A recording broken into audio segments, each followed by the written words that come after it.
Voilà, ça continue à Alors, arriver. de retour sur le plateau de la Web TV, on est dans la dernière journée. Quelle journée avec une météo capricieuse, mais une course vraiment qui était annoncée exceptionnelle et qui l'a été, puisqu'on a vraiment de très très beaux vainqueurs, notamment la victoire de Kylian Jornet.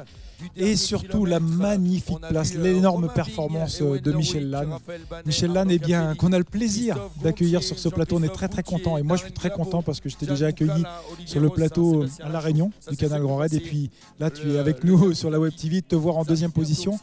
Vraiment on est heureux et je pense que toi aussi tu l'es heureux. Bonjour Michel. Bonjour. Ouais, je suis super heureux. Ouais. Je suis vraiment heureux. C'est vrai que j'avais un peu des ambitions sur cette course, mais honnêtement, j'étais content. J'aurais été content de rentrer dans les 10. Très heureux de rentrer dans les 5. Et voilà, je ne m'étais pas fixé un objectif plus haut. Donc, ouais. Parce qu'on parlait un petit peu en off et puis on le voit, tu sais, les réseaux sociaux ça aide un peu. On voit que finalement tu as eu du mal un peu à te préparer parce qu'au bout du compte, tu n'as pas choisi le format 80. Tu avais gagné l'année dernière avec François Daen. Tu as fait le choix du marathon. C'est un bon choix, la preuve. Mais finalement, tu n'avais pas fait ce choix-là et tu disais, tu hésitais au bout du compte et tu n'étais pas sûr de faire une belle performance. Oui, c'est vrai que l'an dernier, je m'étais aligné sur le 80 avec François. En fait, dans l'ambition de le préparer cette année. Donc, c'était une ambition sur 2 saisons, quoi, on va dire. Donc, c'était pas anodin si on l'avait fait l'an dernier avec François. Et là, c'est vrai qu'à 15 jours du marathon, je me suis retrouvé dans une situation un peu compliquée professionnellement où il y avait beaucoup de boulot. Et du coup, j'avais très peu de temps pour m'entraîner.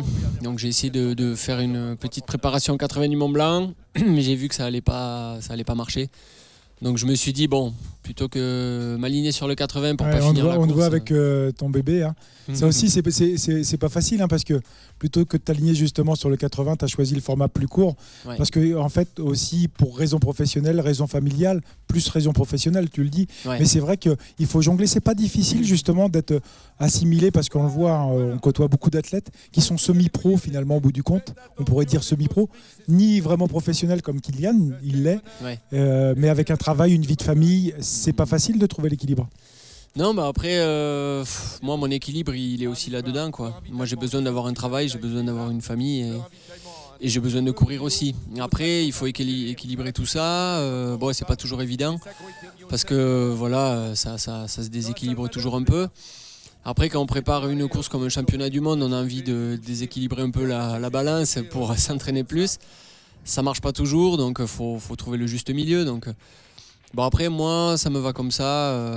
Le trail, ça reste un plaisir. On va dire, c'est secondaire, voire.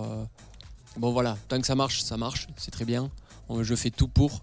Mais bon, j'ai d'autres priorités à côté, quoi, on va dire. Donc. Oui, heureusement, il faut trouver l'équilibre aussi parce qu'on peut aussi avoir des plus bas, des moments plus bas et puis des blessures, etc. Donc, il faut penser à ça. Oui. En tout cas, toi, tu es en pleine forme et la suite, là, ça va être quoi alors parce que vice-champion du monde quand même de skyrunning. On le disait hein, avec Fred tout à l'heure en off, ça vaut presque un titre hein, parce qu'avec Kylian qui est vraiment au-dessus du lot. C'est quoi la suite là, de ta saison ? La suite de la soirée, je ne peux pas vous l'expliquer parce que ça va être terrible. Un McDo ? Alors ouais, attention déjà. Parce que les McDo vont être dévalisés parce que je peux vous dire que sur les réseaux sociaux, il met toujours une petite photo. Voilà, j'ai été à tel ou tel McDo, donc allez au McDo ce soir, je pense que vous allez rencontrer Michel Lannes. Voilà, c'est possible. Après la suite de la saison, moi je vais faire ma petite coupure comme elle était prévue en juillet, comme je fais habituellement. Voilà, j'ai fait une première partie de saison assez dense, donc je vais couper un peu, profiter de la famille, partir en vacances. Et après, quelques randos, non ? Quelques randos, ouais. Donc voilà, j'ai en profité pour traîner en montagne toujours, mais différemment. Et fin août, ça sera sans doute l'Ultrax, donc skyrunning toujours. Septembre, j'organise une course, donc ça sera beaucoup de boulot aussi. Et puis après, en octobre, ça sera les Templiers. Donc voilà. D'accord. Les Templiers, tu avais terminé 3e l'an passé, c'est ça. Derrière Thomas et puis Xavier. Donc l'ambition d'essayer de décrocher la victoire, hein, pourquoi pas, parce que c'est vrai que il y a des classiques. Alors, il y a des classiques en France et on aime bien aussi être présent sur les classiques parce que les Français connaissent bien les courses françaises, pas forcément les courses étrangères pour l'instant, c'est ça. Hein. Oui, c'est ça, ouais. Mais après, oui, c'est vrai qu'il y a des classiques qu'il ne faut pas manquer en France. Et puis c'est bien d'aller voir ailleurs aussi à l'international. C'est sympa pour nous. C'est bien aussi que les étrangers viennent en France, notamment sur les Templiers, je pense, cette année. Oui, il va y avoir un gros plateau aussi international, hein, même chose, nous le disait l'organisateur. C'est ça, ouais. Et puis c'est vrai que moi, c'est vraiment les courses que je recherche quand il y a de la baston. De la bagarre et qu'il y a vraiment du bon coureur au départ, moi ça me motive à fond, donc voilà, c'est les courses que je recherche. On t'a vu finalement aller plus sur le circuit international cette année, on t'a vu à Dezegama, tu as fait une 6e place, hein. Ouais, c'est ça, donc une très belle place parce que le plateau est exceptionnel. Aussi on voit il y a beaucoup de courses maintenant dans le monde, en même temps que ce week-end sur les championnats du monde, on a la Western State, on a sur les formats longs. Toi, est-ce que tu penses qu'on te voit ici en même temps, on a des images évidemment, on vous passe des images de Michel en même temps qu'on fait l'interview, c'est ça qui est super avec la régie ici. Les formats longs, t'es venu te tester un petit peu sur le Grand Raid, tu as eu quelques difficultés, on s'en souvient. Tu retenteras dans quelques années ce format 100 miles, 160 km, 170 comme le Grand Raid? Oui, c'est vrai que quand j'ai attaqué il y a 3 ans à courir, voilà, j'avais envie de tout essayer pour mon expérience et puis pour voir un peu dans quel domaine ça pouvait marcher. Donc j'ai tout essayé, plus ou moins, ça a fonctionné plus ou moins bien. Après sur l'ultra, j'aime beaucoup ça m'attire beaucoup, mais je trouve difficile en gestion de course et en termes de performance, je trouve que c'est très aléatoire, et en termes de préparation c'est très lourd, en termes de récupération aussi. Et moi j'ai besoin de courir, j'aime bien courir vite, j'aime bien me faire mal, que ce soit l'entraînement et en course. Donc je me retrouve plus dans ce que j'aime sur du format, on va dire 42 marathons jusqu'à 80 je pense.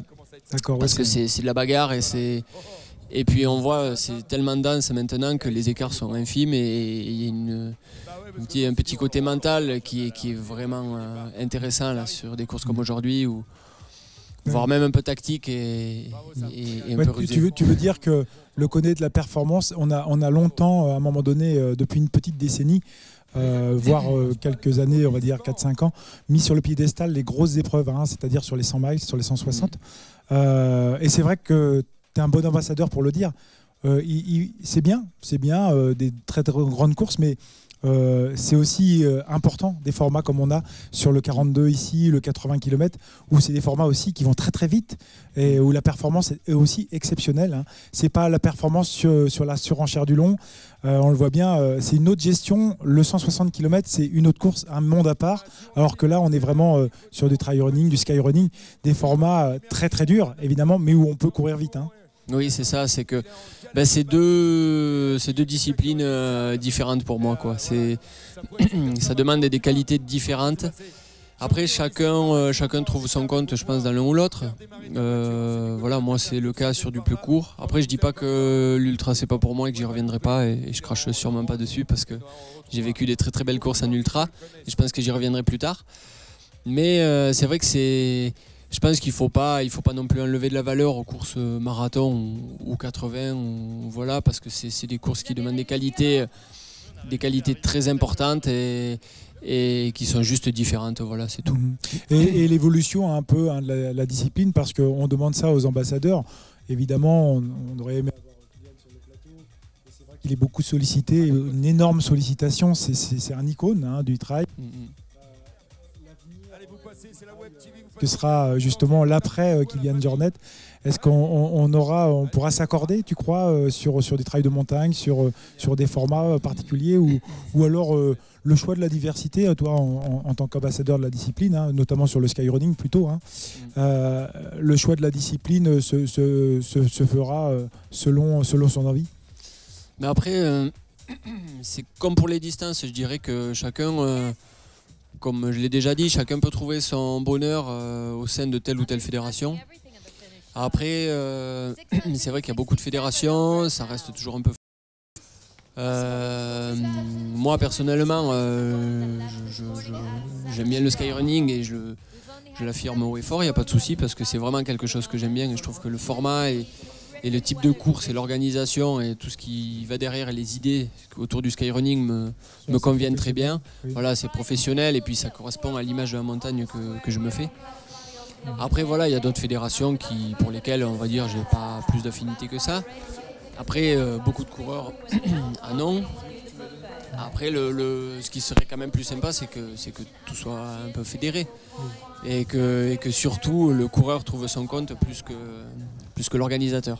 Mais je peux dire ça sachant que je suis organisateur aussi de course. Oui, je suis coureur. Tu peux nous en parler un petit peu? Course, on a vu à Briançon. Hein, oui. Dans cette jolie vallée de Briançon, donc il y a un bel ambassadeur. Hier, on a eu justement des politiques et des institutionnels qui sont venus sur nos plateaux. Tu as peut-être pas vu, mais en fait, ils mettent en valeur la vallée de Chamonix avec vraiment le côté développement durable, c'est-à-dire aussi bien sur le côté environnement, mais aussi sur les gens, les personnes. Peut-être que ça se fera à Chamonix. Donc, bel événement, c'est quand? Mais c'est le 14 septembre prochain. Donc c'est la dernière manche des Skyrunning France Series. Donc voilà, c'est une course type Skyrunning, tout ce que j'aime. Et combien de kilomètres et combien de dénivelé alors? Parce que donc, sur Sergio, on peut trouver la difficulté. Voilà. Donc le petit parcours, c'est 27 km et 1008 de positif. Petit parcours. Petit parcours. Et le grand, c'est 48 km et 4000 de positif. Voilà. Vous entendez 48 km, 4000 de dénivelé.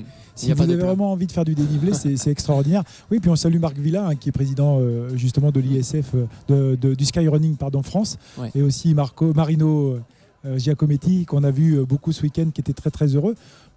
C'est vrai que cette épreuve commence à prendre, et puis en France, sur cette organisation. Qu'est-ce que tu en penses, toi, justement, ce développement dans la vallée de Briançon? Ça pourrait prendre? Oui, moi c'est sur Serre-Chevalier, donc c'est la vallée qui remonte en amont de Briançon. La Guisane. Hein. Voilà, c'est ça. Donc il y avait déjà une course qui s'organisait il y a plusieurs années, ça s'appelait la Sky Race. Oui, avec Patrick Michel, voilà, qu'on salue d'ailleurs, qui nous regarde. Hein. Oui, donc voilà, donc lui a quitté la vallée de Serre-Chevalier pour être un peu plus au sud dans les écrins. Donc voilà, donc il manquait une épreuve dans ce merveilleux paysage. Et du coup, le skyrunning, c'était évident parce que bon, il n'y a que de la montagne et puis ça s'y prête parfaitement. Donc après, moi, je suis très content que le skyrunning se développe dans pas mal de pays. Après, il y a beaucoup d'adeptes aussi. On voit que les courses, comme que ce soit le Ventoux, le marathon, l'ITT, le Grand Raid des Pyrénées, elles sont pleines. Donc voilà, il y a des adeptes, donc moi je suis très content de pouvoir faire partie du skyrunning. Et puis voilà. dans le Team Salomon aussi, une orientation, vraiment skyrunning depuis quelques années.